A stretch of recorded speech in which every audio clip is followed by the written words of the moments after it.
and welcome to the League of Women Voters of the Montclair Area's Candidates Forum. My name is Wendy McNeil, and I'm a member of the League's board, and I'm the chair of its Voter Services Committee. I would like to take a moment to give you some backstage news, and that is that the League and our first partner in planning this forum, the Montclair Local, have been working on this event since February. Liz George, the publisher of the Montclair Local, contacted the League's president, our wonderful leader, Donna Ward, and asked if the Montclair Local could partner with us in doing a candidates forum in the spring. And we said yes. Since then, we have met every Monday at 4:30 p.m. to discuss and to strategize creating a forum that would underscore a main tenet of the League, and that is to be nonpartisan and to encourage the audience to be fully engaged in our community and in our democratic process. And I hope tonight's event will fulfill those goals. I want to thank our partners, the Montclair Local, Aging in Montclair, Latinos of Montclair, and AAPI of New Jersey in partnering with us on this important event. And by the way, it was the Montclair Local that collected close to 70 questions from you, the public, for tonight's forum. Learning about the candidates is only one part of the democratic process. The other part is to vote. By now, you have received your vote-by-mail ballots from the county clerk, Chris Durkin, and if you haven't, please contact his office. And you will be receiving your sample ballot very soon. There will be no early voting in the municipal election. Instead, I hope you will be eagerly going to the polls on Tuesday, May 14th. Again, thank you for attending and for participating in this very important process of learning more about the candidates who are running for municipal office. And now, I would like to introduce you to Ann Armstrong from the Somerset Hunterton League, who is a trained League of Women Voters moderator. Ann? Thank you, Wendy. All right, welcome. And according to League policies, I am not a voting member of Montclair, not a resident of Montclair. One way that the League provides information about the election and candidates to voters can be found on vote411.org. All voters need to do is go to www.vote411.org and enter their address and click submit. Before introducing the candidates, I will explain the format for the evening. The structure for the evening is divided into two parts. During the first part, we will hear from the candidates for Montclair Township representing each of the 4 wards of Montclair. As soon as the candidates are able to exchange places, the second part will begin, and we will hear from the candidates for Montclair Township Mayor and the candidates for the at-large member seats on the Montclair Council. Please silence all electronic devices and hold your applause until the end. The format for each part is as follows. Each candidate will provide an opening statement. After the opening statements, candidates will be asked pre-screened questions in rotating order. Each candidate will be given a set time to answer the questions, and after the question and answer period, the candidates will give a brief closing statement. We have with us today 2 candidates vying for 1 seat on the Montclair Township Council representing Ward 1, 2 candidates vying for 1 seat representing Ward 2, 3 candidates vying for 1 seat representing Ward 3, and 3 candidates vying for 1 seat representing Ward 4. The candidates for Ward 1 council seat are Eric D'Amato, Siobhan Gaines, The candidates for Ward 2 council seat are Eileen Birmingham and Ilmar sorry. The candidates for the Ward 3 council seat are Roddy Moore, Wendy A. Tiburcio, and Rahum Williams. Candidates for the Ward 4 council seat are Zena Floyd, Patricia A. Hurt, and Amina Toller. We will begin with the opening statement of Eric D'Amato. 1 minute.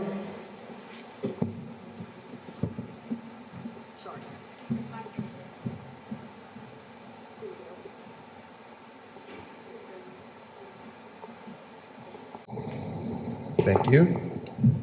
I'm Eric D'Amato. I'm going to keep this very short so we can talk about policy later. I'm a native of New Jersey who has spent most of his life outside of the state before moving back about 10 years ago. I live on Norwood Avenue.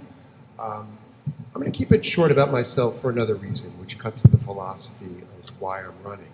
I don't think it really matters. What we should have is basically regular citizens on the council. We have 15 people who are running, and basically, I'm really happy to say that all of them fit the category of sort of what we would say normie people. Montclair people who are a little quirky maybe, but are not career politicians. That's the crucial thing. And I think it's really where this town has gone off the rails is in having career politicians, which has led us to sort of a snake pit situation. So there's a lot of policy talk that we can do, but the overriding thing is to have a council of citizens and a civil one. Thank you. Eric, or to the rest of you, please, you've got to hold the microphone very, very close.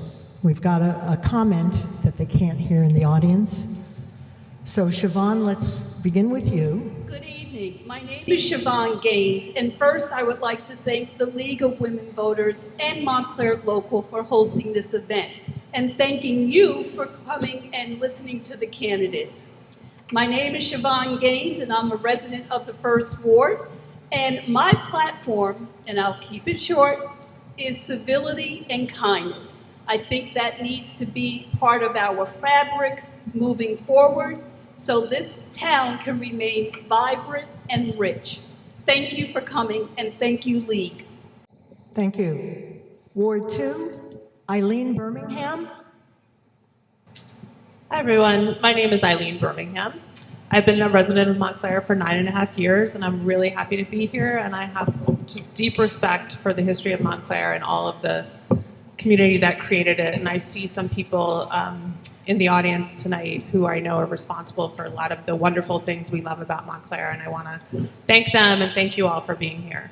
I'm a physician with special training in public health, and as I listen to concerns of citizens in town around safe streets, senior services, environmental sustainability, all of these are actually issues rooted in public health, issues that require critical assessment and data-driven solutions. And I have extensive experience collaborating with people around to reach collaborative solutions. And so I'm really happy again to be here, and I hope to be able to represent the Second Ward on the Town Council. Thank you. Thank you.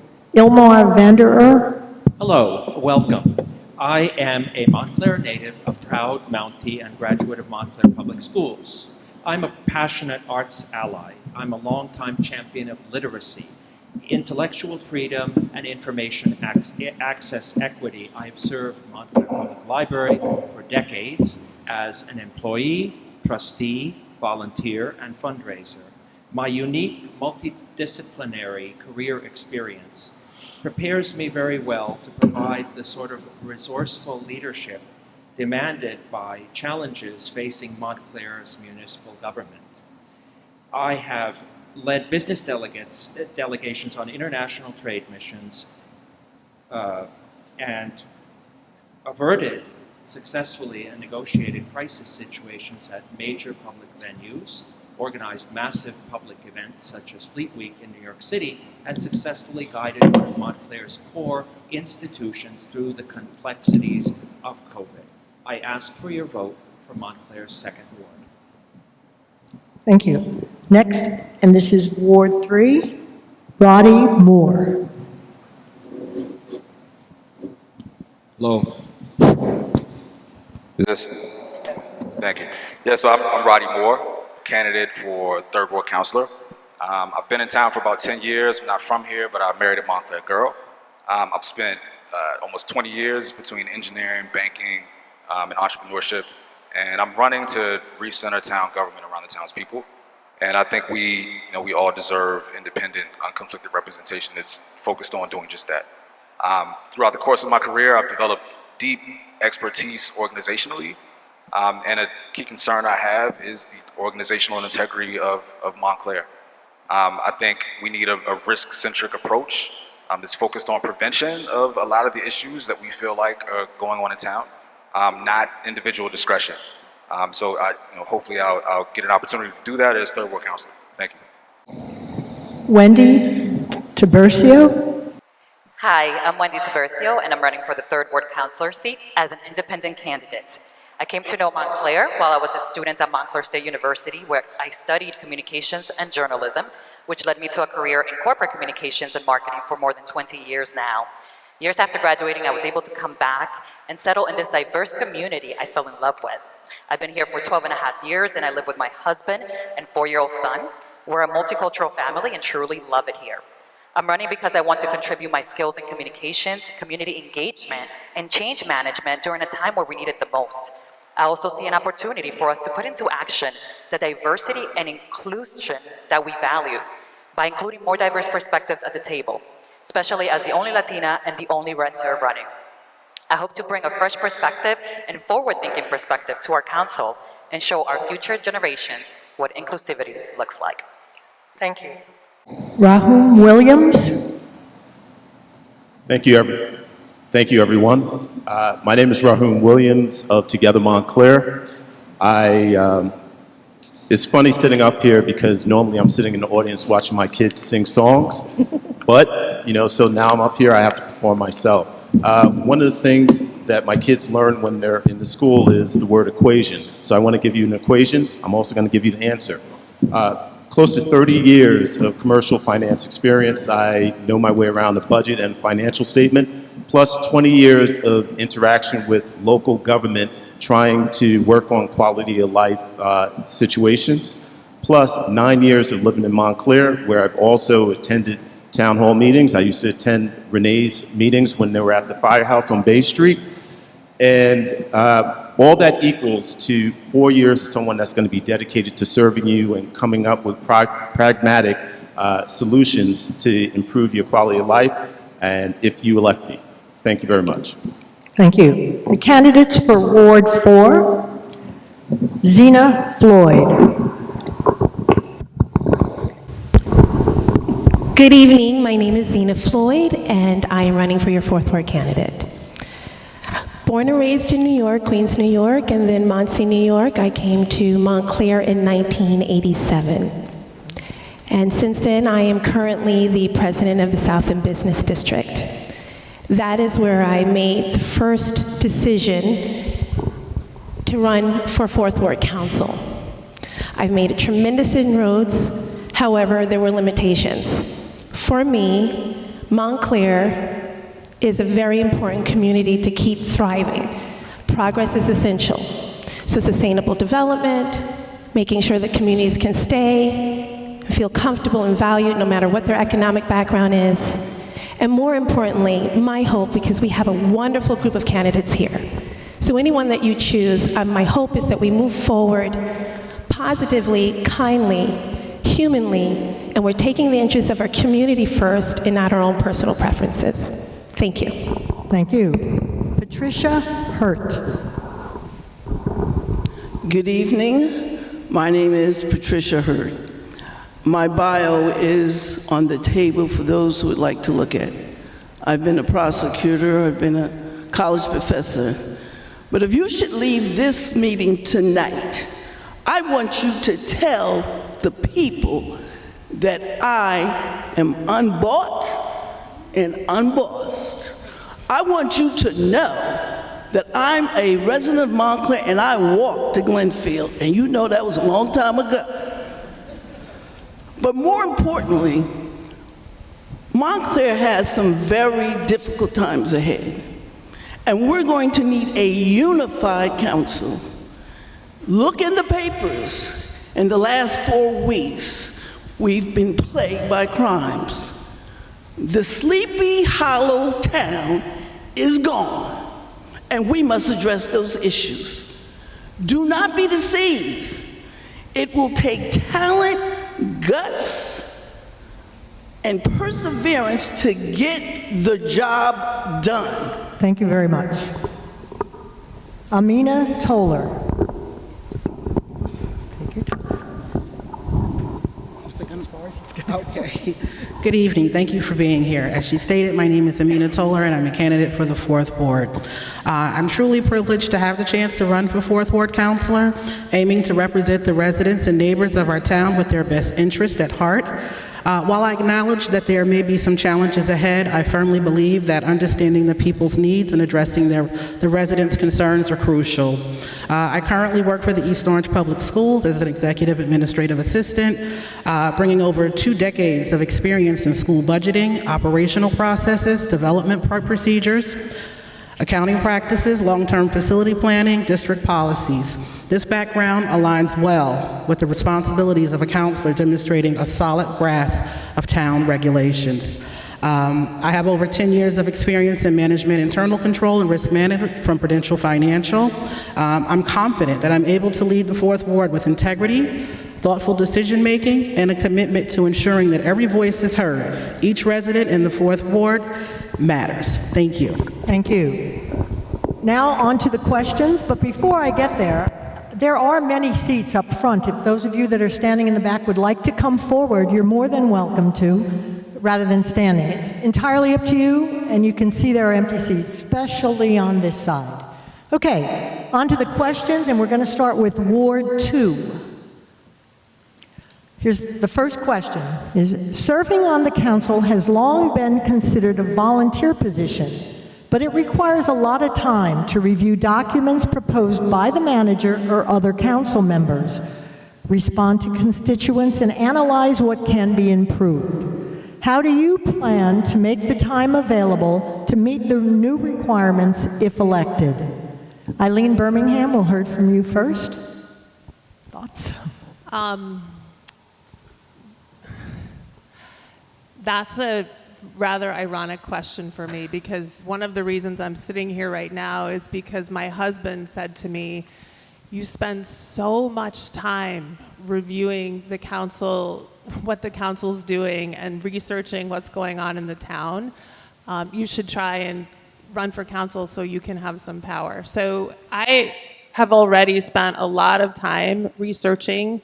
It is what I like to do. It is actually sort of a hobby for me to read, and I typically like to act with full information. So I think that will be something that I'm already doing. And when it comes to communication, that's also something I'm very comfortable with and very, have a lot of experience as a physician communicating around complex topics.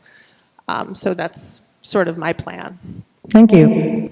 Ilmar Vender. I spent 4 years on the board of the Montclair Public Library, ultimately being appointed to treasurer with responsibilities including chairing the finance committee, reviewing the budget. I served additionally on 3 other committees for a duration of 4 years. In that time, I never missed a single meeting, and I never left a meeting early. So I believe that experience is evidence-based proof of my record of an ability to serve in a public capacity with no incidents arising, and it's proof of my professionalism, professional conduct in a public body, as well as civility and the ability to collaborate and cooperate with others and achieve consensus. So I would feel right at home sitting on the town council based on my experience. Thank you. The next question is for those candidates from Ward 4. Several candidates have been vocal at town council meetings about the need to cut personnel costs in the police and fire departments to be in line with other municipalities. Do you agree? And if so, how would you go about achieving these cuts without compromising public safety? Patricia Hurt? Of course. Several candidates have been vocal at town council meetings about the need to cut personnel costs in the police and fire departments in line with other municipalities. Do you agree? And if so, how would you go about achieving these cuts without compromising public safety? I think the first thing that needs to be done, we have to bring people to the table. Having been a county prosecutor, I am acutely aware of the strategies that can be done with the police and the fire, as that came under my purview when I was the prosecutor. And we also have to look to the county for the county to do their fair share. People don't realize that the county should be more involved with the township. The county roads have to be swept clean by the county. That is their job. So we have to sit down at the table. We have to look at what are our needs. Right now, we need very good strategy for this coming summer, given the criminal incidents that have happened in Montclair over the last 4 weeks. Thank you. Next, Zena Floyd, same question. As I have mentioned in the past, I'm not a big advocate of cutting livelihoods. And many of our police officers in particular are people that have lived here, young people that have lived here in town, and then chose a career to serve our community. So ideally, I think that the most important thing to do is to really assess our budget and determine whether or not we feel that the fire or the police department is maximizing what they're doing, and then potentially maybe limiting some of the resources, like instead of them having to go to someone's house for filing a report, they come to the police department. Some of those things will lessen the obligations of the police and then allow them to be able to use other resources in other ways. But again, without really honestly assessing the budgets, I'm not an advocate of cutting anything. Yeah. Thank you. Amina Toller. Nope. I don't know, either put it close to you. It came apart. Thank you. Your first part of your question, would I support cutting the police and or fire department? Right now, my answer would be no. While I don't have a budget in front of me, I think that we need our police and firemen in our town. They do a wonderful job. Again, I would have to actually look at the budget to see what could be squeezed or maneuvered, if you will, to assess that and make sure that there's enough money for other things. And what was the second part of your question? I'm sorry. It said, and if you do agree, how would you go about achieving the cuts? Okay, to achieve the cuts, if it's needed, we would have to have some roundtable discussions. Absolutely. We would have to speak with the police department chief, the fire department chief, and perhaps involve some residents and bring in their concerns, if any, if cuts were needed. Thank you. Next question, it goes to those candidates from Ward 1. Growth and gentrification in Montclair has resulted in the displacement of long-term residents, many of whom are seniors. Will you prioritize affordability of low and moderate income renters outside of set-asides or housing vouchers to remain residents? Can you explain your position or what your commitment to these folks are? Eric D'Amato, let's start with you. Yes, is my answer. I would prioritize it because I think it cuts to the heart of what the community is about. I mean, this is just, it's a deep values thing. Now, I don't see any children in this room, so it's an adult conversation. And in reality, speaking adult to adult, affordability runs counter to desirability in a community. As a town is desirable, it will become less affordable. So that is something that you can't solve both things. You can't have a wonderland town that everyone wants to live in and make it affordable. But at the same time, you can do policy You can make policy choices, and that may mean doing what Maplewood is doing to try to solicit bids for 50% affordability and things. But I believe absolutely it's a priority, and I'm happy to say I think most of the people or everybody on this stage shares that opinion. Siobhan Gaines, same question. Thank you so much for that question. Yes, 100%. I would support our senior homeowners. There are opportunities on the state and county level, property taxes. Governor Murphy has been looking at trying to keep seniors in place with Stay New Jersey. So there is a task force that is assembled now. I hope that this new council will have a position on that task force to ensure that Montclair has a say on the next steps, keeping seniors in their place and live comfortably in their senior quality lifetime. Thank you. Thank you. I'd like to remind the audience that there should be no recording of any questions being answered here. There is one known recording, and that's the videotape that is there that you can watch later on. I'd like you to put away your devices. If we didn't say that in the beginning, we meant to. Now we'll go to the last question of this set, and it's to Ward 3.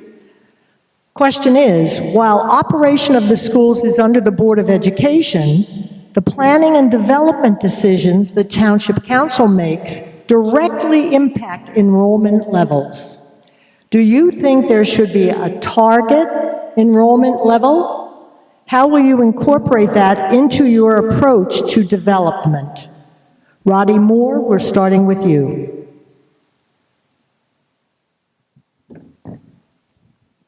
Thank you. Hold it close. I'm like literally right on it. There we go. A target level of children. I think something like that I think should be driven by population.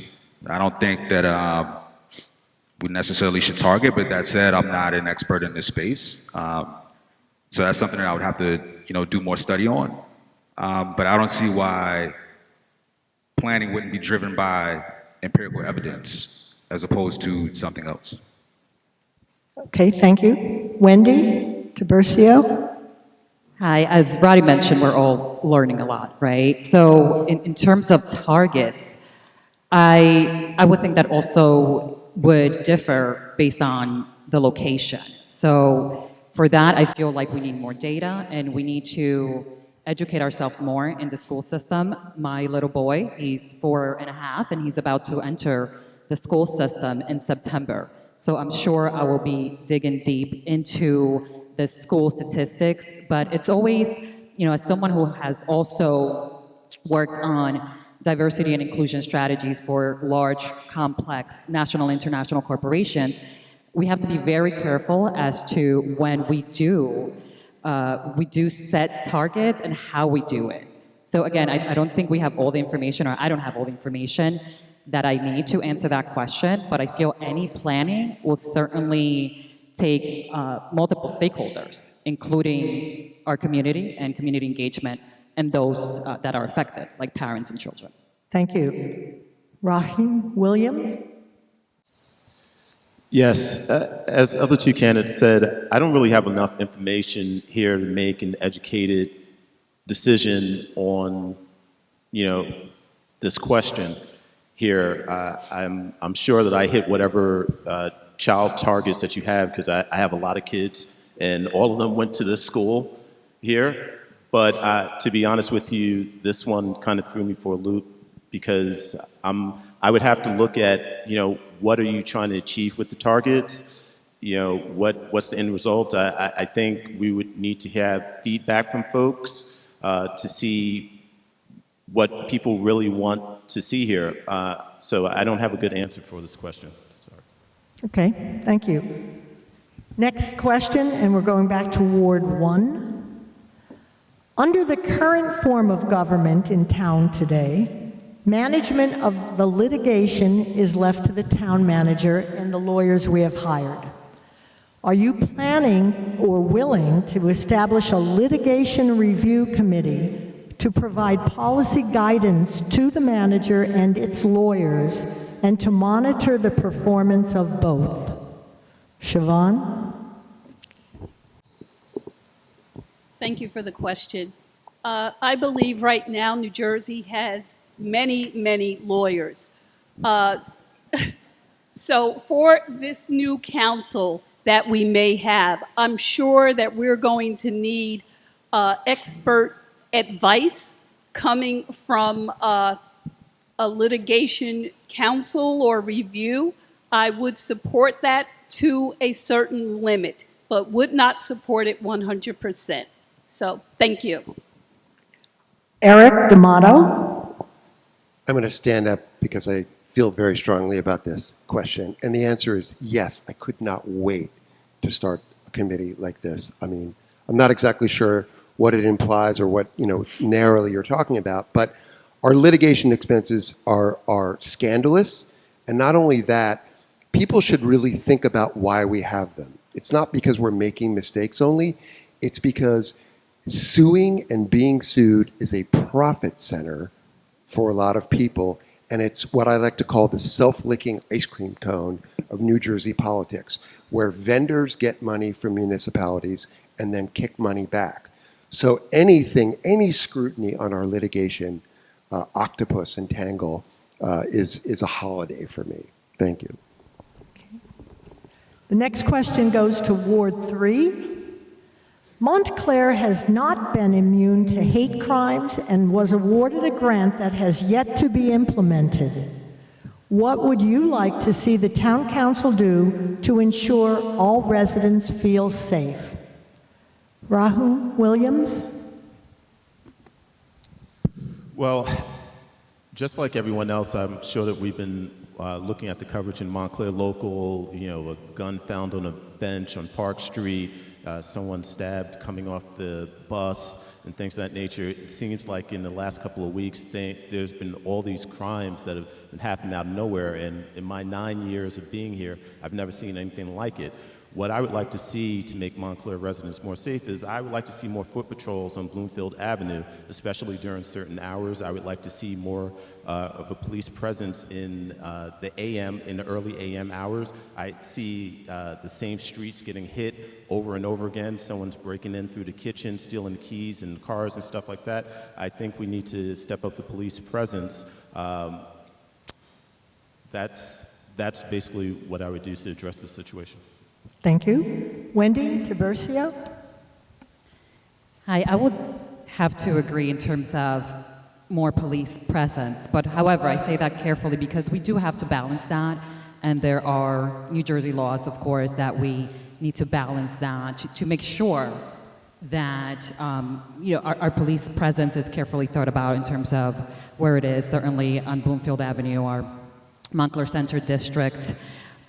Also, what I would advocate for, certainly, is more community engagement and ask the community as well, ward by ward, what would help them make them feel more comfortable as well. It's very complex. Again, police presence is just a start.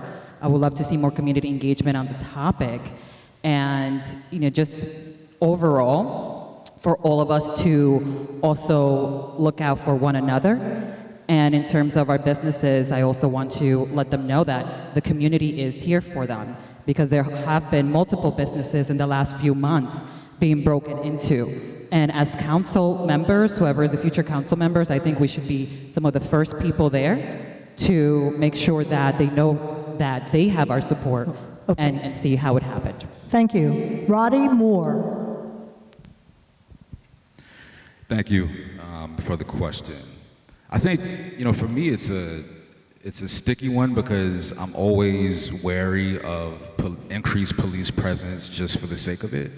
I'm really big on targeted approach, and as Rahul mentioned, there are certain things that have repeatedly happened on the same streets. So I'm for a very targeted approach to these things, but also community engagement. I think it's important to understand what makes people feel less safe and try to target those things in partnership with the police. But that's how I take a look at that approach. Okay, thank you. Next question is for Ward 2. Do you understand our AAA bond rating and where Montclair might be vulnerable? What steps would you take to ensure we maintain it? Ilmar Vander, you're first.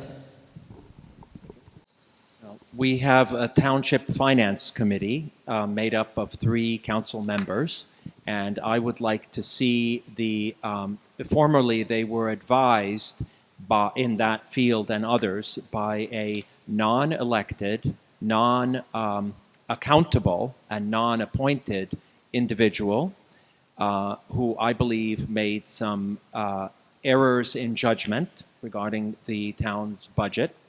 I would like to see the entire Finance Committee reimagined and repopulated with new individuals who have proven expertise in these matters and can first of all make more informed decisions, and secondly give better advice to the council, not only about the AAA bond rating, but about all budgetary and financial matters, because I think that's the root of it, and that's where it begins. Thank you. Thank you. Eileen Birmingham? Yes, I think Montclair is very proud of their AAA bond rating. I think the assessment is that we're vulnerable around some of our pension liabilities. We have high pension and other benefits liabilities there. But to me, I wouldn't let the AAA bond rating be the be-all and end-all of our financial status. I think I think we can be proud of that. I think, if you look around New Jersey, there are towns that don't have AAA bond ratings, might have AA, that are doing perfectly fine. So I think we've really been wanting to spend down pay off our debt and reach that AAA bond rating. And I think we need to think of ourselves holistically, our whole budget, and really not let it keep us from doing what we need to do in terms of our infrastructure and taking care of each other in our community. Okay, thank you. Next question is for Ward 4. Do you support a town ordinance ensuring all council meetings are publicly available online? Do you think this ordinance should also allow for virtual public comments? Amina Toller, you're first. Hold it closer.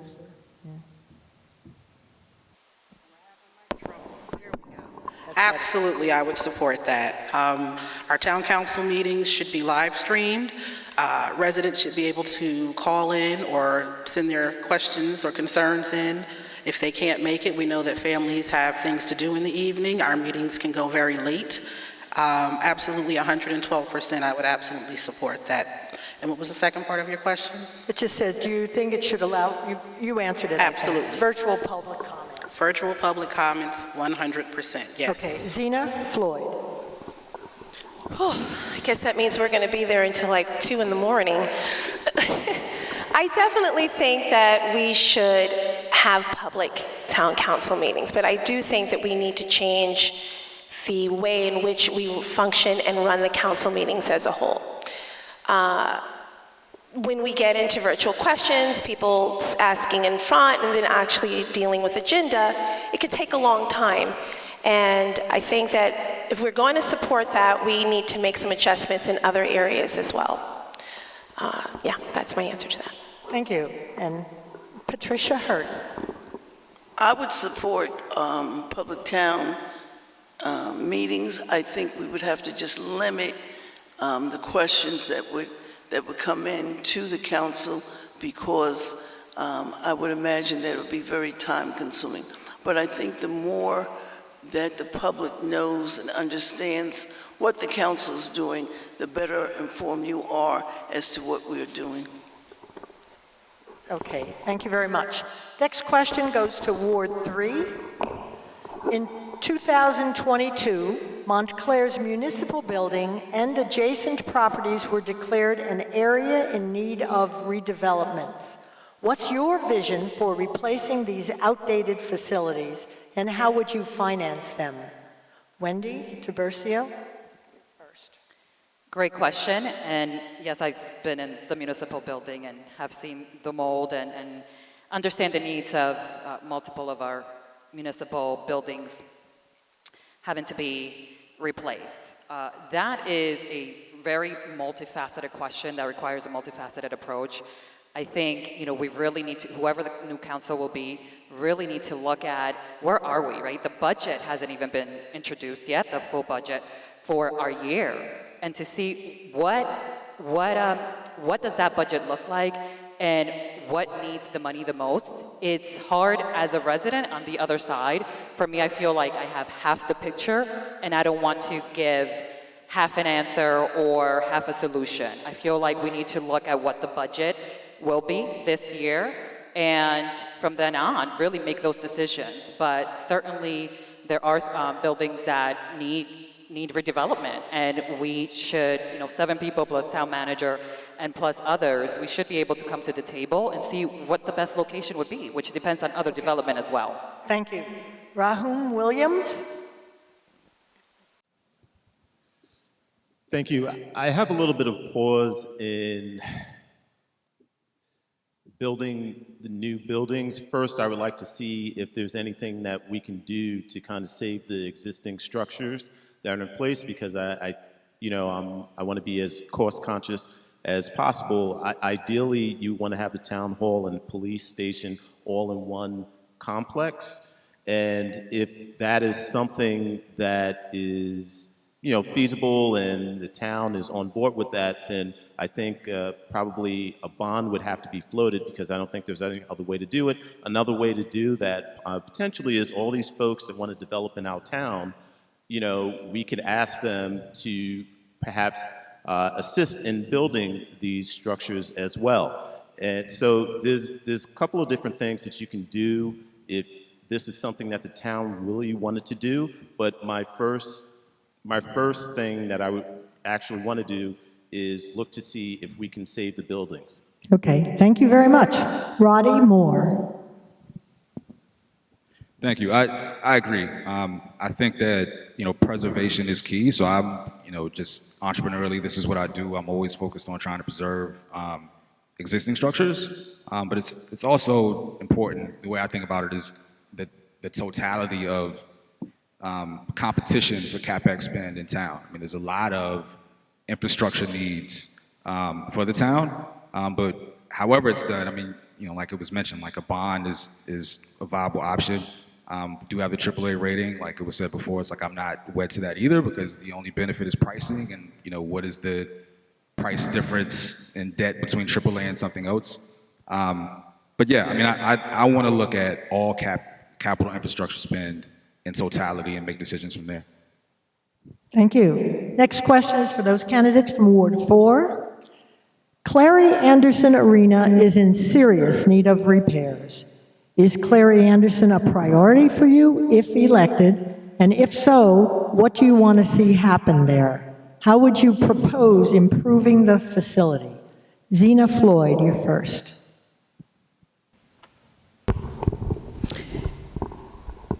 So yes, it is definitely in need, and what I would like to actually see is that we make sure that we repair the building, repair the ice skating rink, and make sure that it's conducive and operable for hockey, as well as families that want to participate in ice skate and enjoy the rink. But my dream would also be to expand over, and create something that we can offer our youth. Something like a Hive Center where there's robotics, agriculture, science, learning, exploration, independent of the high school. Some place that they can go and feel it's an ownership of their own.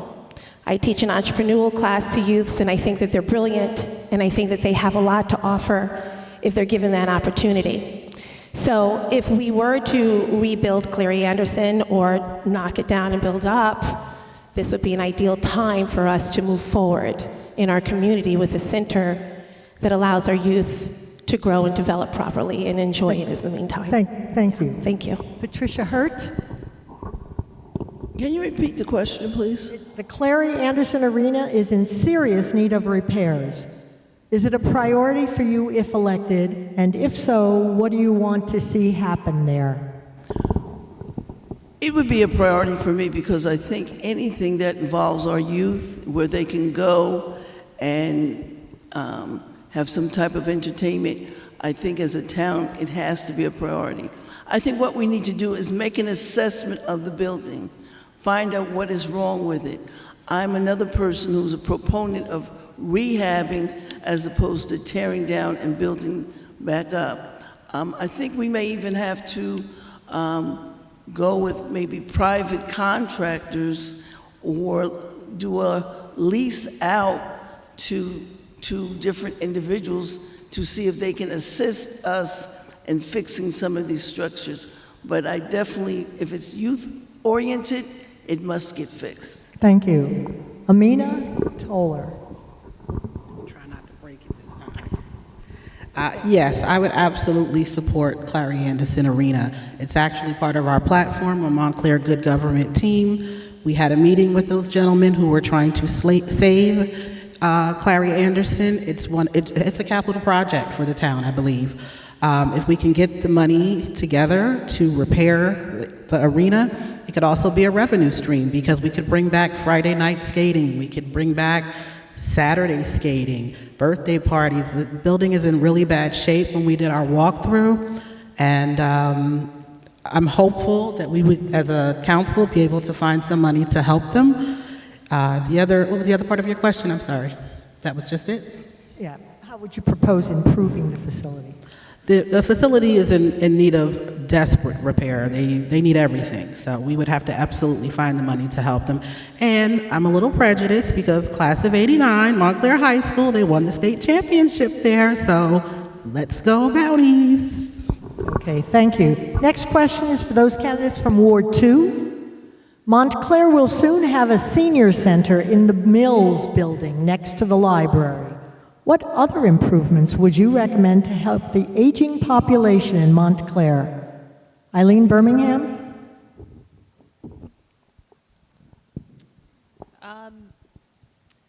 So I want to congratulate the seniors. I think that it's something that they've worked really hard for, and I believe, again, as a public health professional, that services for our seniors are really vital in a community. I myself qualify as a modern ager, I suppose, but I would really defer to a larger group of people to hear what they need. I think assistance with technology. I think anything that we can do to reduce isolation, I think is really important for seniors. I think recreational activities and things that help them connect with other people, I think are really very much proven strategies or proven things that really do help seniors. So again, I would really defer to the modern aging population to hear what they would like, but those are some of the ideas that I have. Thank you. Ilmar Vanderer? Like Eileen and many others, I also am included in that group. I mean, none of us are getting any younger, so we have to look forward to a wonderful, vibrant future here in Montclair. I would take a holistic, comprehensive approach because infrastructure is very critical, obviously, for meeting and enjoying programs. For 4 years on the board of the library, I saw up close and firsthand the wonderful, brilliant, amazing programs for seniors put on by the library. I think that could be an excellent model to transplant to the senior center and collaborate and cooperate with. I also think, though, a critical issue for most seniors is affordability and this financial security of even being able to stay in Montclair. And that has to be factored into the equation somehow. And, obviously it's not part of the programming of a senior center, but it needs to be remembered. Thank you. Thank you. Very last question for the council candidates, is for those candidates from Ward 1. Easy question. What are your top 3 environmental priorities for Montclair? Eric D'Amato, we'll begin with you.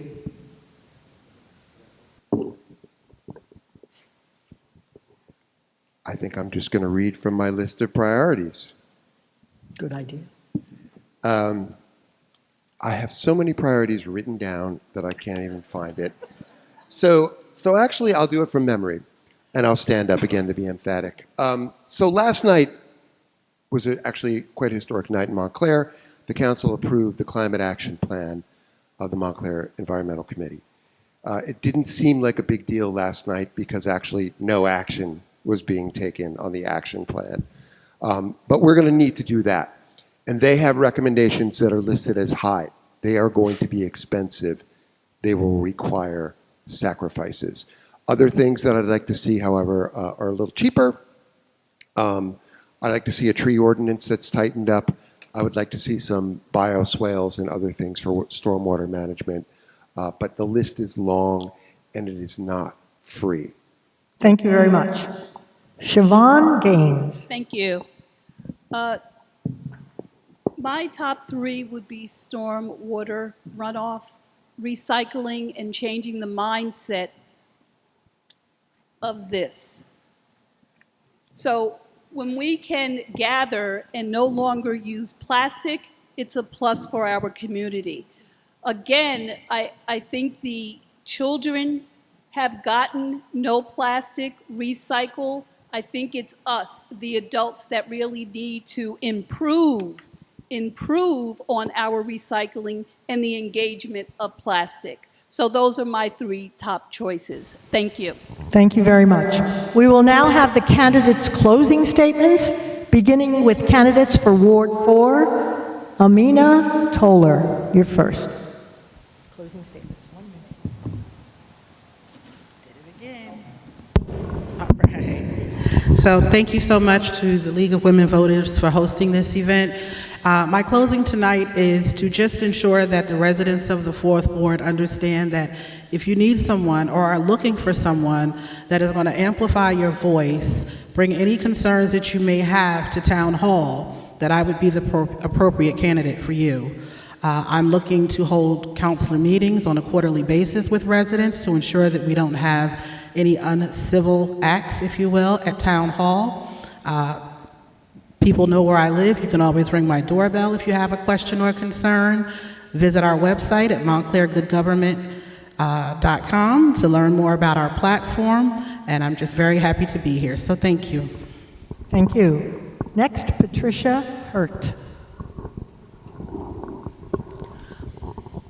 My primary focus is Lackawanna Plaza. It needs to get done. It's not a perfect plan. Everyone's not going to be happy with the plan, but we have to get it started. Another issue that I'm quite concerned with immediately is why isn't the Nishuane pool open? And will it be open this summer? And if not, why? 4th Ward is the last frontier in Montclair. We have to watch the developers and the builders in the 4th Ward. And my strongest proposal would be for this seniors being able to stay in their homes, or if they downsize, they can still live in Montclair. Sometimes I forget I'm a senior, but I want to stay here. Thank you. Zena Floyd. High level of tenacity. I am solution oriented. I tend to not prefer to dwell on the issue. And when you're solution oriented, you're continually thinking about ways in which we can move Montclair forward. I'm into progress. It's exciting to think about what's going on in the rest of the world, and Montclair at one time was the model for that. Now I find us citing other towns and saying, hey, why aren't we doing that? If you choose me as your 4th Ward Council, I don't know everything, but I'm a fast learner, and when I get my teeth into something, I don't let go until it comes to a solution. So for me, I hope that we move forward in a positive, healthy way so that Montclair can go back to its amazing lifestyle and family-oriented community. Thank you, and thank you for having us here this evening. Thank you. Ward 3 candidates, beginning with Rahum Williams. Caught me by surprise, daydreaming. So, I was a bit of a peculiar young man. In my 20s, I was writing letters to my community board to get stop signs. Hold it closer. That's our only suggestion. Hello, can you hear me now? That's good? You missed a lot of good stuff, but I'll start over. So in my early 20s, I was a bit peculiar. You know, I could have been out clubbing and stuff like that, but what I was doing was writing letters to my community board so I can get stoplights put in place and get gang graffiti removed off walls and things of that nature. And there's something satisfying about seeing the results of your hard work put in there and just knowing that you can improve your community. So what I'm doing here is I'm holding myself accountable for the change that I want to see. There are a lot of things as I go around town, and I try to visit every single block in the 3rd Ward. So I know that there needs to be shade trees on North Willow. I know that there needs to be paving on North Willow. I know that there's a parking situation on Forest Street. You know, I'm going around and I'm seeing these things and I'm holding myself accountable, and I've already started speaking to the town manager about getting these things done. So that's what you can expect from me over the next 4 years if you elect me. Thank you. Next, Wendy Tiburcio. Hi, so I've spent most of my career in communications, marketing and change management and financial services firms, mostly partnerships. But beyond that, and I believe whoever gets in, we all have fiduciary responsibility, right, to all of you. Beyond that, I really feel like we need leaders that are very strong in communications, very strong in community engagement and change management, and also bring a perspective, not a preconceived notion, but also an objective perspective to be able to listen to divergent views. It is when we challenge each other to think differently that we truly innovate. And I feel in Montclair, we might be riding a little bit on status quo as I see other communities start certain programs, do certain things first. We have the opportunity here to be innovative and to also have a more diverse council that represents the groups that are reflected in our communities. But innovation and forward thinking is more what we need, and I love to bring that to our community. Thank you very much. Roddy Moore. Thank you. So one thing that's really important to me is bringing empathy to the role. Like being able to sit across from someone and genuinely trying to understand their perspective, even if we may disagree. I think this role is about, reinforcing the organizational integrity of town, like I mentioned before, and I have experience in the space, really deep experience.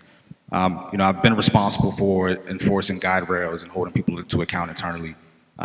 I've led large cross-functional teams and negotiated bespoke legal agreements when the stakes are high.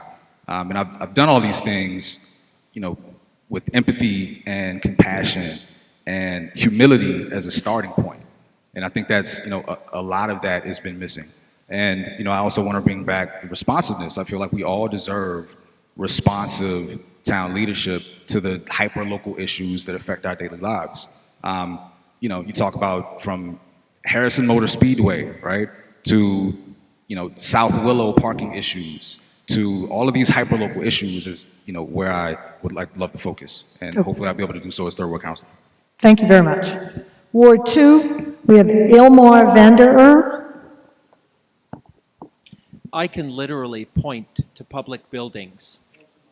I can literally point to public buildings that are now open, such as the Bellevue Avenue Branch Library, or are about to open very soon, such as the Bellevue Theater, or programs that are in place, or money that has accumulated in organizations such as the Montclair Scholarship Fund, all as a direct result of my efforts.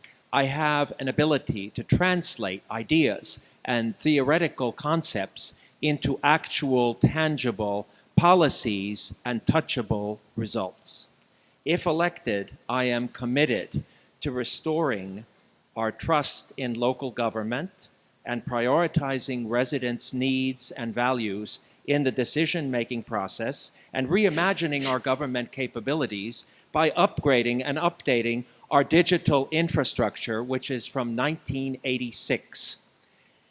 Thank you all for coming here tonight and listening Thank you. and considering me as a candidate. All right. Next is Eileen Birmingham. Hi, everyone. I just want to thank you all for being here tonight. I think the next council is going to have serious work to do. I think there's a lot of challenges ahead. I'm hoping that we can all establish a level of trust among all of us working on the council, as well as with the public, because I think that is really primary to establishing sort of the foreground for what we need to do. I think we really want to work hard to sustain what we love and improve where we can. And I will just say, I was talking with somebody earlier today who said that he was predicting historically low turnout for this election. And I really hope we can prove him wrong. And so I hope we can all say to our neighbors, vote, whether you vote for me or not, please. I just hope we really need to get people out there. And again, thank you so much for your time. Thank you. Ward 1, Siobhan Gaines, closing statement. Thank you very much for coming out this evening.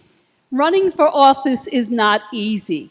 I want to thank my candidate colleagues for their commitment and their passion. And right now, this township needs a steady hand, a leader, a cheerleader that is going to do what is right for this town. And I firmly believe that Dr. Renee Baskerville is that leader. With the cohesive candidates that will be elected, she will get to work day one.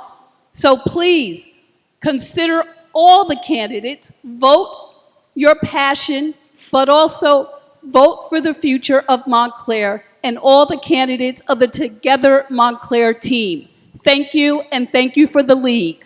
Thank you. Eric D'Amato, closing statement, please. I would also like to thank the league, and I would like to thank them for that 1 minute time limit, which we've all been sort of grousing about, but it's important because there is so much ground to cover. I got lost, if you may have noticed in my last answer, in my priorities list. It's that big. This town is very complex. We have so many priorities. We need to, as a community, start prioritizing them. So I would encourage people, you could go to my website and find this now. There are so many lines, each one is a story, things we haven't even talked about. The Montclair Ambulance Unit.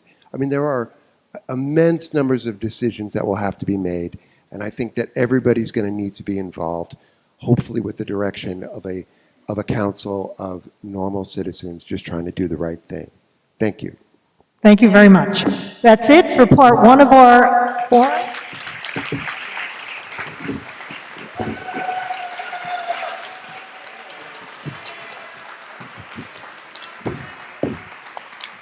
I'd like to thank the candidates, and I'd like to thank the audience for their questions. Now, if you would please, we need to exchange those and have the mayor, candidates, and the at-large council. Let them get off first so then you can come up. Thank you.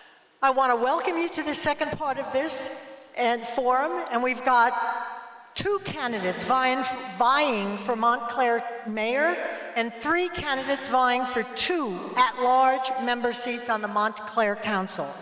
Please silence all electrical devices, that goes for you guys too, and hold your applause until the end. The format is similar to the first part. If you weren't here, that's just opening statements, pre-screened questions in rotating order, and brief closing statements. We will begin, first of all, the 2 candidates for Montclair mayor are Renee E. Baskerville and Chrissy Thomas. The 3 candidates for the 2 at-large seats on the Montclair Council are Susan Shin Anderson and Carmel Lockman. Robert J. Russo. All right? We will begin with the opening statement of Renee Baskerville. Take your time. Make sure it's... That's good. Okay. I bring a proven track record of successful experiences as an entrepreneur, a physician, an educator, an elected official in our Montclair for 12 years and on the school board for 3 years. I served on every committee and commission in Montclair with very successful results. As mayor, I'll be ready to start working on day one. Moving forward, I'll lead us in becoming more safe, sustainable, and secure Montclair, where everyone is valued. I want to rid Montclair of housing and food insecurity, a secure Montclair. I'll assure participatory, transparent governance, value-driven budgeting, and innovative best practices for municipal efficiency and excellence. I'm committed to balancing smart development with neighborhood residential development, while neighborhood development and maintaining the character of our neighborhoods and expanding green open space. Thank you very much. Next is Chrissy Thomas.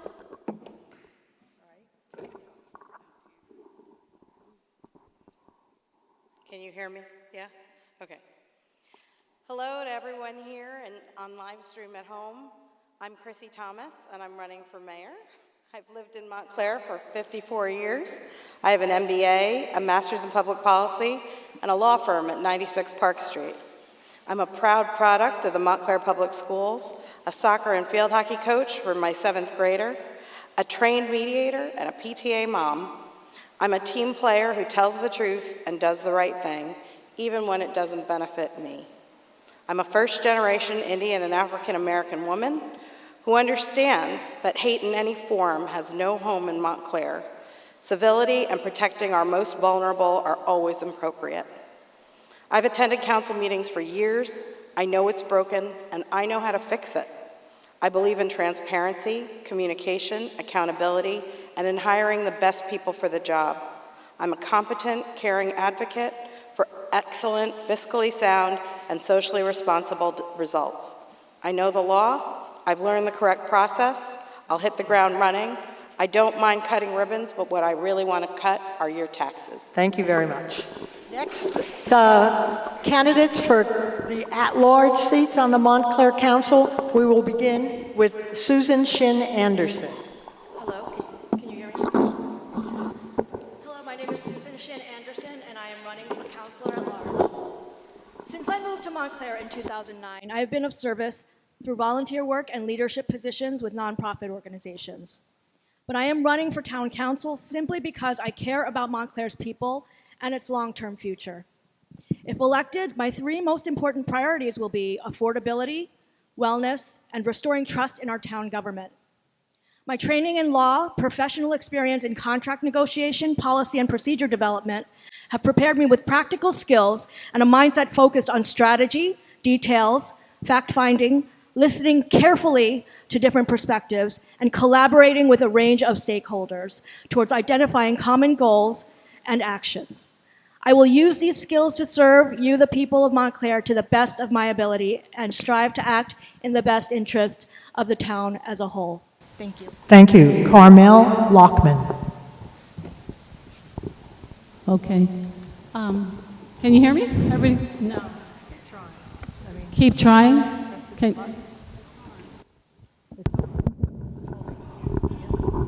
Okay. Whoa. This is the good mic.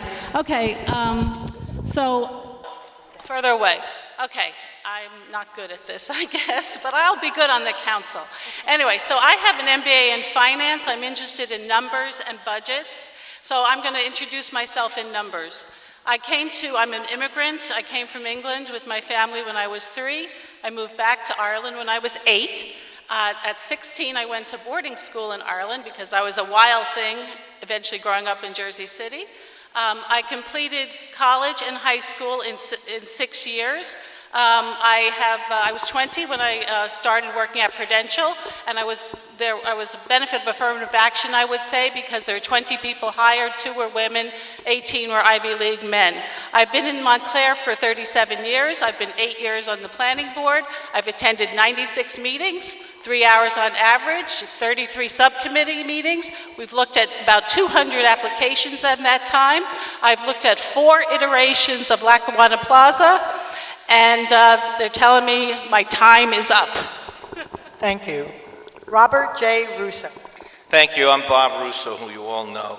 My wife left a nice list of 9-point platform details that you can read easily at the table out there. I just want to quickly review a couple of things that I'm committed to dedicating all pilot funds, as much as we can at least, to our school funding, reducing all the speed limits in town to 25 and even 15 miles per hour around schools, creating more affordable housing through smarter development and rent control improvement, establishing a senior center, which we finally are going to do after 20 years of me fighting for that, and restoring civility and democracy by returning all council meeting agendas to the traditional earlier 3-minute public comment period.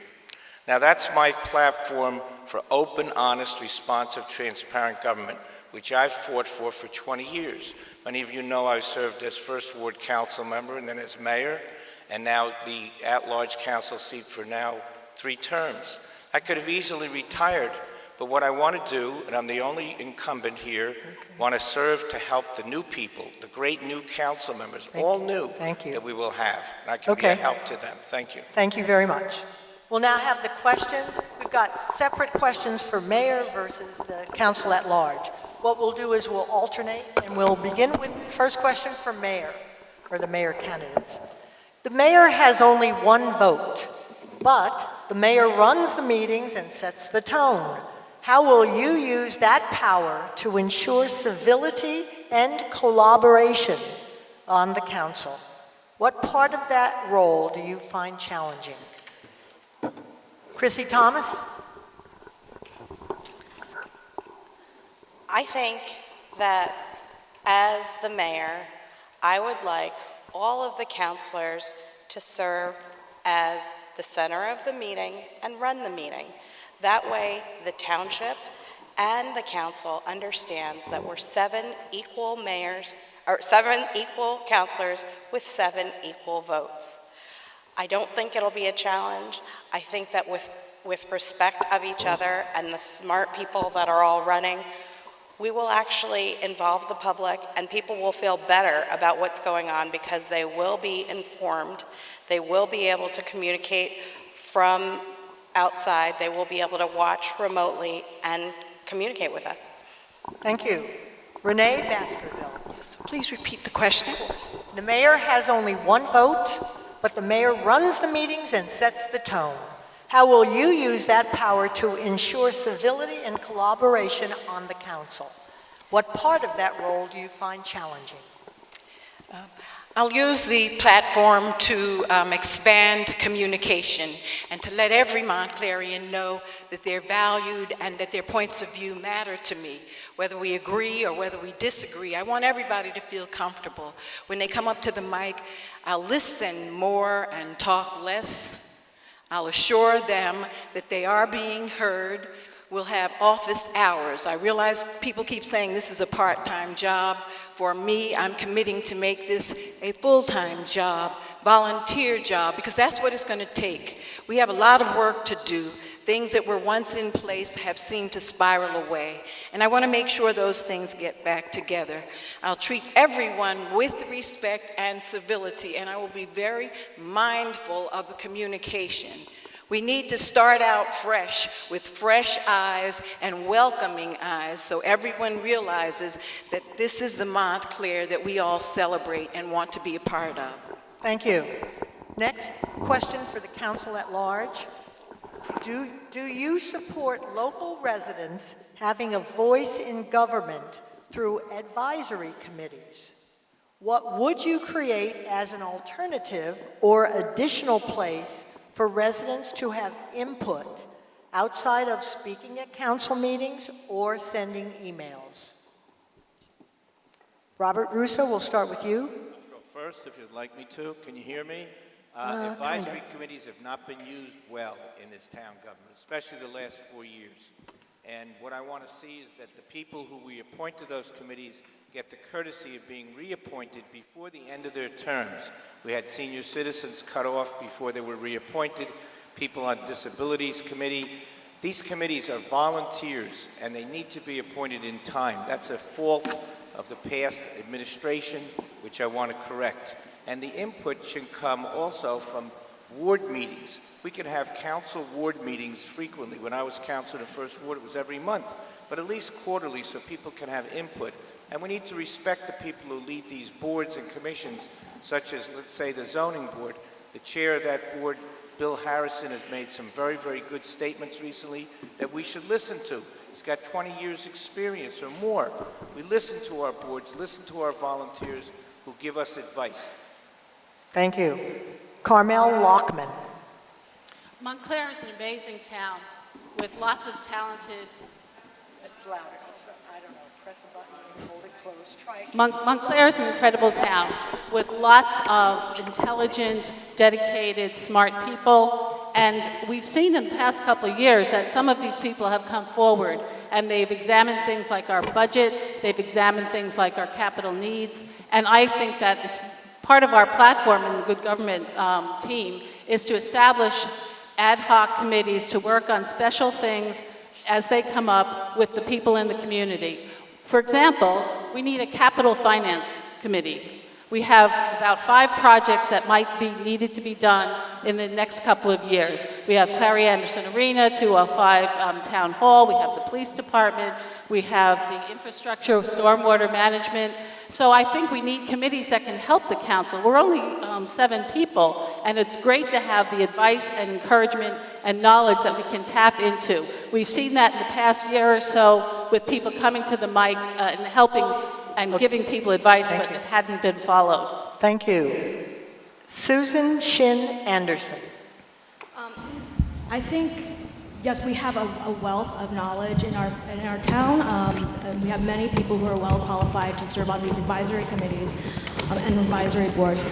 I think, and in my conversations that I've had with during some of the meet and greets during the campaign, for instance, I was speaking with some people who have been involved or were named for the Arts Advisory Board. I think we need to make sure that these committees are empowered and that they know that they have a partner on the council. And I think that's really important because we're asking them to provide their expertise and guide our town. And it has, they're taking out the time to be volunteers. So we need to be mindful of that. I speak as a person who has, who serves on advisory committees. And it's really just important to make sure that everyone knows what their roles are and that we take their advice seriously. Thank you very much. Next, back to the mayor. Question. Montclair's municipal budget is a reflection of our town's values. Many residents wish to see tax dollars contribute to improving everyday lives. How will you evaluate the budget when presented to you by the township manager? Renee Baskerville first. I view the budget process as a participatory, valued center process. I believe that the community, all of us, should be able to sit down and review what's going on with the budget from day one before we actually have a completed budget. We've done that in the past, and I thought it was very impactful. We offered budget reviews at different times of the day. People could come in the morning, people could come in the afternoons, evenings, Saturdays, and everyone could share their input with us. So far, we know that the schools wish to have a piece of the pie, and certainly with infrastructure and things going on in the school. But in addition to that, we know that our seniors are getting very low on the budget and our library budget. So I'd like to hear from everyone, because it's not enough for me to think about the things that are important to me. I want to make sure that whatever we do it together. Good or bad, we're a team. Together, Montclair. Thank you. Chrissy Thomas.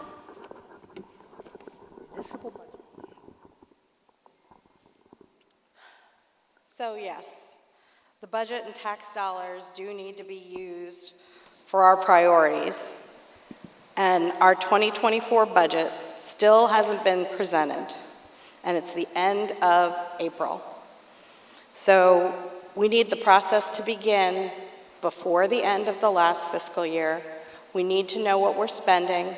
We need to understand all of the bills that have come in, and all the processes need to be followed so that we can make intelligent decisions, including every one of the people that wants to be involved and has an issue.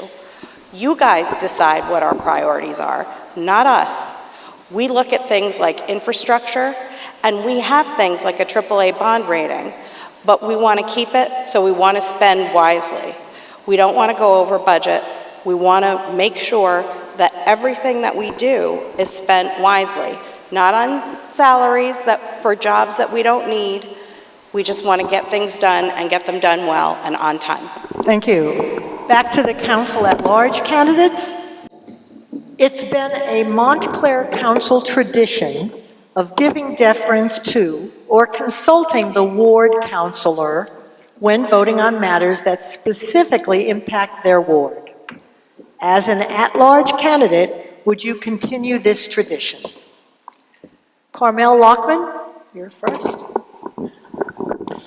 Well, I think that the at-large counselors, they act as partners with each of the ward people. And I think we should have equal knowledge and background into what's going on in the ward.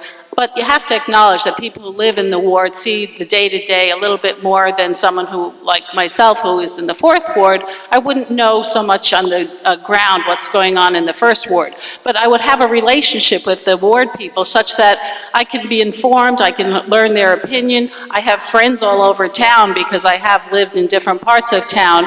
And deference, not so sure I'd have deference. I think we'd just come to some kind of mutual agreement.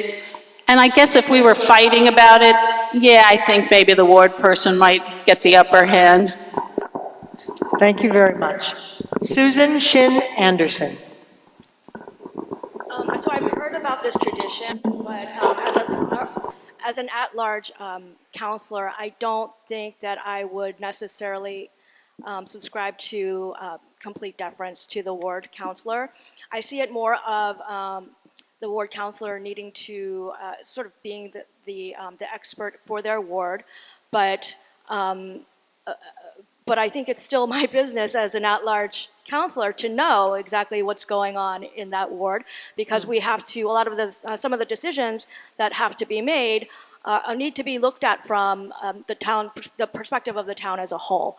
So I think that we should discuss. But I think that out of that discussion, there should be some agreement between the ward councilor and the at-large candidates and the rest of the council. Thank you. Robert J. Russo. An easy question for me to answer, since I served as first ward councilor for 8 years, and what I did as a first ward council person was tell the at-large and the mayor what was happening and what needed to be done in the ward. And they did defer. It's not so much a tradition as an essential part of our form of government. We created wards many years ago to give everybody a voice. And I, as a first ward council member, reached out and worked with the 4th ward council member at the other end of town. So the north end and south end were united, working together on issues. But I deferred when I was mayor and as a council at large to the ward council person. No one knows better than what is needed in the 4th ward than the 4th ward council member, or the 1st ward, 2nd, 3rd. And that's a tradition, but it's also an essential part of our form of government, which is 2 at large, 4 wards, and mayor. Thank you. Next question for the mayor candidates. The last council has been criticized for a lack of transparency. What would transparency look like in your ideal town government? What changes would you seek to implement? And how do you feel about public disclosure of issues facing the township? Chrissy Thomas, we'll begin with you. Transparency. So transparency is one of my major issues. I think that the committees, boards, and commissions have been underutilized. I think that the town meetings that are out, the ward meetings, are something that's underutilized. I think communication needs to be key, and it needs to come from town hall. What was the rest of the question? How do you feel about public disclosure of issues facing the township? I think nothing is a secret and the public needs to know everything, because when decisions are properly made, there's nothing to hide. It's your money. You should know how it's spent. Thank you very much. Renee? Baskerville. Okay, well, the first one was about lack of transparency. Then there were actually 3 questions. What would transparency look like in your ideal town government? What changes would you seek to implement? And how do you feel about public disclosure of issues facing the township?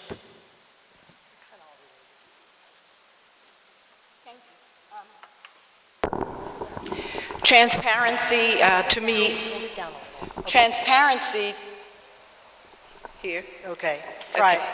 Transparency to me is the cornerstone of what's going to make Montclair move from good to great. I think that there should be transparency on every level. I will do this by going back to newsletters. We had newsletters. I will do this by hosting community meetings. I started that a few years ago. I implemented that once a month for the 12 years that I was elected, and I found it to be very effective. People came in and we had conversations long before issues came up. I think that whatever we're doing, whether it is finance or whether it is, certainly I realize that there's certain things in terms of individual contracts that we can't discuss. But I think that everything should be transparent. We're going to have a PR campaign that's going to allow people to understand fully what is going on a day-to-day basis, so people don't have to chase after an event has happened. They'll know full in advance and be able to come in fully informed. Thank you very much. Next questions for the council at large candidates. What 2 specific proposals do you have to improve the number of affordable housing opportunities that exist in Montclair currently? First, Susan. Yep. Susan Shin. Take your time. You said affordable units? It's affordable housing. the number of affordable housing opportunities. Could be units, could be complexes. So affordability is actually one of my top priorities, and that includes diversifying the housing opportunities for residents across Montclair, and that includes seniors, that includes households in flux, and people of lower and moderate income levels.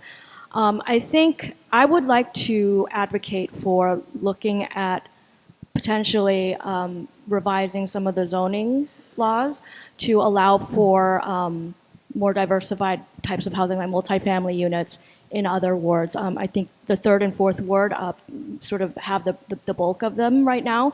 And so that's what I would, that's one thing that I would like to explore. And part of that is also looking at the master plan and seeing how, if there are any gaps between those 2 documents. I also would like to see if we can take a look at the affordable housing law. Sorry. Okay. Thank you very much. Looking at that. Okay, thank you. Robert J. Russo. Affordable housing is not just having units that are affordable. We need to keep the town affordable for everybody, tenants and homeowners, taxpayers, property taxpayers. The only way we're going to do that is stop the waste that's going on in our government, which is political waste. It's people being hired that we don't need to hire. It's agencies being created we don't need. It's spending money on outside attorneys and consultants to manage our government. I've seen for 4 years a terrible waste of money, millions of dollars, which we could use to help our schools and then reduce the tax burden. So we needed the rent control law, which I worked on with others, and the rent control law helps cap the increases for seniors at 2.5 and 4% for everyone else. But rent control is a way to make sure we have affordability and cutting any waste that we can out of the government to keep our taxes reasonable enough to have people maintain their homes and stay in their homes as they age. Thank you very much. Carmel Lockman. Is this working? Yes?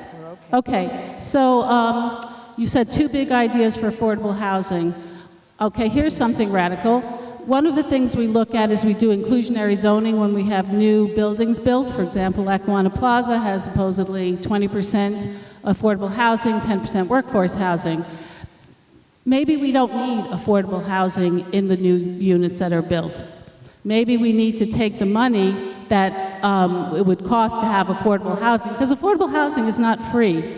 I would have the builders build completely market rate building units in the new buildings, take the money that they would decrease in their rateables because they are now market rate, take that money and use it to rehab smaller buildings, smaller houses in areas that need rehabilitation, and that would provide nice homes to people, not necessarily apartments, and it would make the neighborhood enhance the neighborhood. So that would be one radical idea.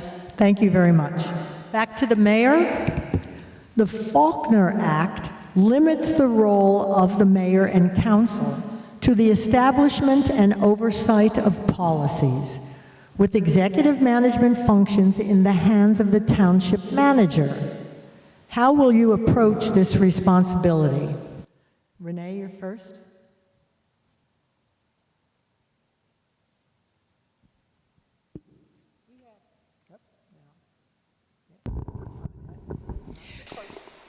We have the Faulkner Act here in Montclair, and as a member of the council, we would make it very clear to the manager the things that are very important to us, and we'll do it with great communications. As we interview who will be the next township manager, we will discuss among us as a council first, what are those qualities that we're looking for in a manager?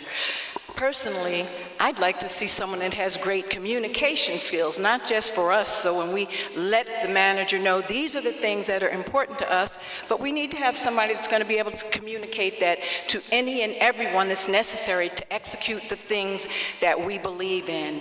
I will try my best to have regular meetings with the manager to make sure that we're on the same page, and follow-up. We need to have follow-up, and we need to have a way in place to evaluate how each and every individual that is hired by the Township of Montclair is progressing in their service, including the manager. Thank you very much. Next, Chrissy. So under the Faulkner Act, the town council has 3 direct hires: the town manager, the clerk, and the township attorneys. So I think in Montclair we have a wealth of competent people. We have so much knowledge in this town, and what we need is accountability. We don't need political plants. We need people that know what's going on, and we need someone that we properly oversee that makes sure that the town is run properly. And by proper, I mean, what do you want? What do you want to see? And how do we want to be communicated with? Do we want everything to be secret and behind closed doors that we have no control over? The town council is supposed to be responsible for what the town manager does. We oversee him or her, and we make sure that they do their job and that they don't waste our money. Thank you. Next question, the next question is for the council at large, and this will be your last question for the council candidates. How are you going to define the town priorities for municipal budget spending? What changes would you want to see in the municipal or to the municipal budget process? Robert Russo, you're first. First of all, we have to renegotiate some agreements that have been making our government have a greater burden, like the Glenridge contract. I helped get that started 30 years ago, first as a councilman. We're being ripped off right now by Glenridge having so much less to pay because of the way the council and the mayor negotiated and didn't negotiate. Then we have to take those spots, I'm telling you, that are redundant and unneeded out of the budget. We have to, when we have a new fire chief, we have 2 deputy chiefs, we eliminate one. We promote a deputy chief, have a fire chief and a deputy chief, save $180,000 there. You can add up millions of dollars in savings just by having efficiencies in government. Now, I'm a very socially progressive, liberal person, but fiscally conservative about not wasting your taxpayers' money. And this budget now, they're fighting over when to actually have the budget introduced, possibly May 13th, but they may not have a quorum without me. So what we're going to do is make sure this budget is the last one that has a lot of waste in it. Thank you. Thank you. Of course. The question repeated is, how are you going to define the town priorities for municipal budget spending? What changes would you want to see to the municipal budget process? We'd like to hear from Susan Shin Anderson next. I have a few ideas about that. I'm going to put on my glasses. Okay, first, I think that whoever is elected to the new council, I would hope that there could be an agreement on some key strategic priorities to focus on in the next 4 years. We have a lot of, I think some other people mentioned, there are a lot of issues and some things that have been sort of, languishing. So I think it would be really good to have some kind of a strategic priority plan. The second is something that I've been advocating is for there to be a very comprehensive organizational or personnel review. I think that could actually be very helpful in identifying, potential waste and, identify some efficiencies, and that could sort of help determine, what we need to focus on in the budget going forward. And the last thing is really to make sure that the whole budget review process is much more transparent, both to the council and to residents. I'd like to see annual budget reports and things of that nature. So those are some ideas that I have. Thank you. Carmel Lockman. Yeah, it's a just try again. Okay. Okay. One of the things I think we really need to do is protect the assets that we have and to make sure that they are maintained. And that has not been taking place. As we mentioned before, the town hall, the library, the Clary Arena, our stormwater infrastructure, the police department have all gone downhill and need major investment. So we have to make sure that our budget is stress tested to be able to do the maintenance on those assets that we already have. I think that our budget is composed of about 60% of staff costs, and that's a hard one to do without cutting, and I'm not prepared to cut staff before I know any more. And besides, it's not my job, it's the manager's. But we do have police and firemen contracts coming up within the next 2 years that this council will be responsible for negotiating, and that will give us a good chance to tweak those contracts to make sure that they are in the best interest of the town. Okay, thank you very much. And now we will have the last question for this second part, and it goes to the mayor candidates. Question is, what is your understanding of the local public contracts law that govern how municipalities award contracts? How will you go about disqualifying vendors with real or perceived conflicts of interest? Renee Baskerville, you're first. Say that one more time, please. Sure. What is your understanding of the local public contracts law that govern how municipalities award contracts? How will you go about disqualifying vendors with real or perceived conflicts of interest? Okay, these are laws that are put in place so that municipalities don't give any appearance of having conflicts or giving contracts to their buddies or friends or people where they would serve to have a conflict of interest. And so I would just follow up and make sure that the manager who will be overseeing that part of the job is responsible and understands and very much make sure that when there are contracts and things coming in, that he fully vets them, he does a thorough history, and he makes sure that there are no relationships that we need to understand.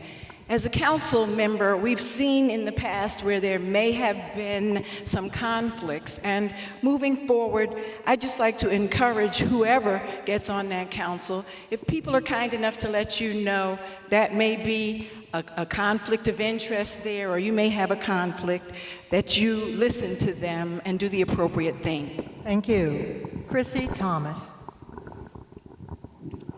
Okay, so as far as I understand it, being a lawyer and a MBA, I understand that we have a procurement officer. The contracts are supposed to be public. They're supposed to have check marks. And if you don't meet the requirements, you're not supposed to get the contract. That hasn't been what's happening. If you have a conflict, if you give money, it's all supposed to be public. That hasn't been happening. They're all supposed to be, everything is supposed to be open and transparent. And that's one of the issues that we have had a problem with. When the public says there's a conflict, we should acknowledge that.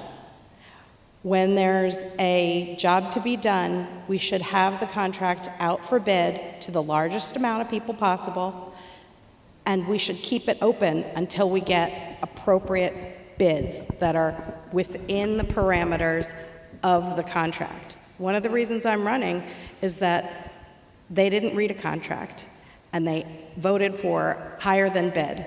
That's unacceptable behavior. Okay. We need to get back to what's required. Thank you very much. I would like to thank those residents that submitted questions. More questions were submitted than we had time to include due to our available limited time frame. An attempt was made to consolidate questions wherever possible. We will now have the candidates' closing statement, beginning with those candidates for mayor. Chrissy Thomas, you're first.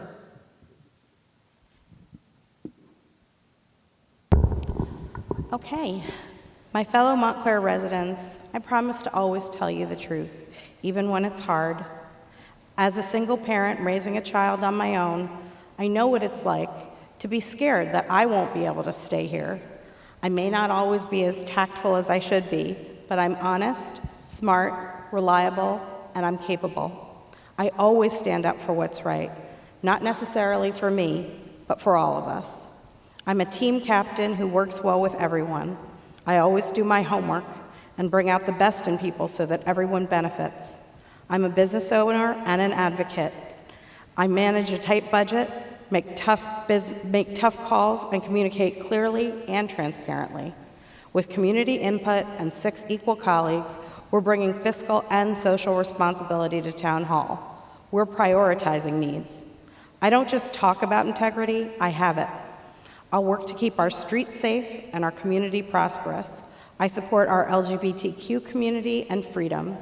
From the 1st Ward to the 4th, we're one Montclair. Okay. And if you look back, you'll learn a lot. The political machine sucks. It doesn't belong here, but you all do. Okay. Montclair needs change that works. Thank you. For me. Renee Baskerville, closing statement.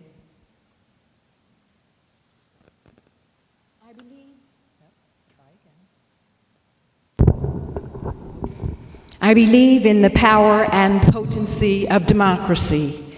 Montclair should be a place where all residents feel safe, secure, and valued, where we balance commercial development with neighborhood residential development and affordable, walkable, bikeable communities, where we foster economic opportunities for all, where we advance initiatives and strategic partnerships to reduce property tax burdens and ensure that our children attend world-class schools and all residents may age in place with dignity. I look forward to building a more sustainable, green, safe, supportive, and resilient Montclair, a place called home for a diverse and vibrant population. I look forward to doing this, building mutuality together, Montclair. Please vote for me on or before May 14th and the Together Montclair slate. Thank you so much. Thank you. Now for the at-large council candidates, Robert J. Russo, you'll be first. I got it. Listen, I could have retired very easily. My wife, Christine, wonderful, right sitting there helping me out, gave me permission to do this one more time to straighten out the problems we have. And my role is only to be supportive of the new council that's going to come in. We're going to have all new people. We're going to have a woman mayor. It's great. And I'm going to be there to just support them as a council member at large. With all the experience I've had, I can apply that to this government.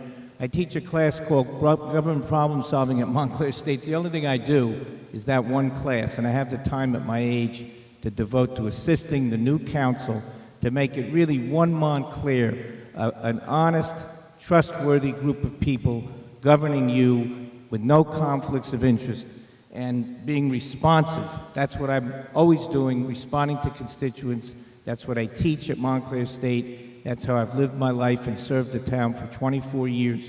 Give me one more chance to help the new government. Thank you. Thank you. Next, Carmel Lockman. Hi. Anyway, I'm a behind-the-scenes type person. I'm not particularly good at public speaking. I get nervous up here, but I'm really good at delving into a problem, looking at the pluses and the minuses, doing the research, looking at data that supports a decision, talking to people, soliciting ideas from lots of people that I know in town from living here for 37 years. And I believe that government, it should be run like a business. A lot of people don't believe that, but I do.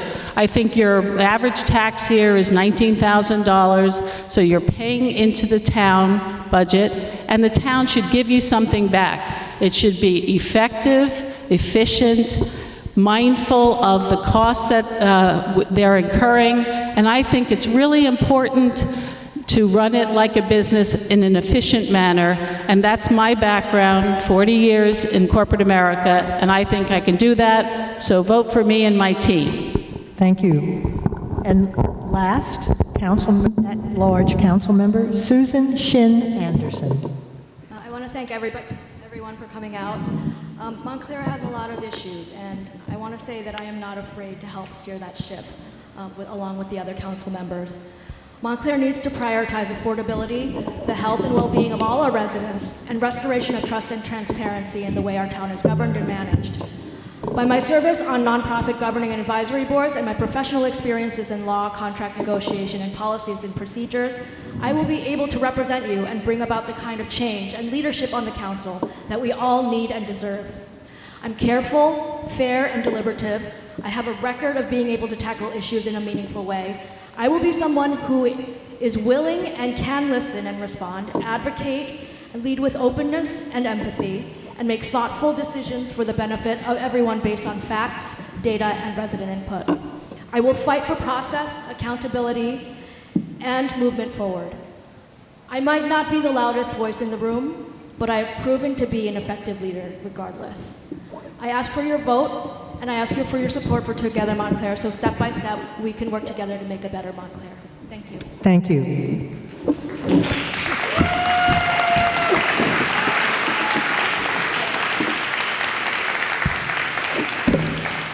I'd like to thank all the candidates for their participation today, for deciding to serve the Montclair community. Thanks to our timekeepers, not an easy job that needs to be done. Thanks to those members of the community who submitted questions. Voting is your right and responsibility. This is how we make democracy work. As a community, you should be proud of the number of people attending this event. Trust me, I've experienced much less than this. We want to remind you that to vote in the upcoming election, you have two ways. You can vote by mail, and hopefully you've already received that in the mail, or you can go in person on May 14th, and the polling location is on the it's listed on your sample ballot. On behalf of the Montclair Local, AAPI Montclair, Aging in Montclair, Latinos of Montclair, Montclair NAACP, and the League of Women Voters of Montclair area, I hope you found this event an informative one. A recording of this entire forum will be on channel 34. Thank you. And look at this. I want you to all look at the time. Not 9.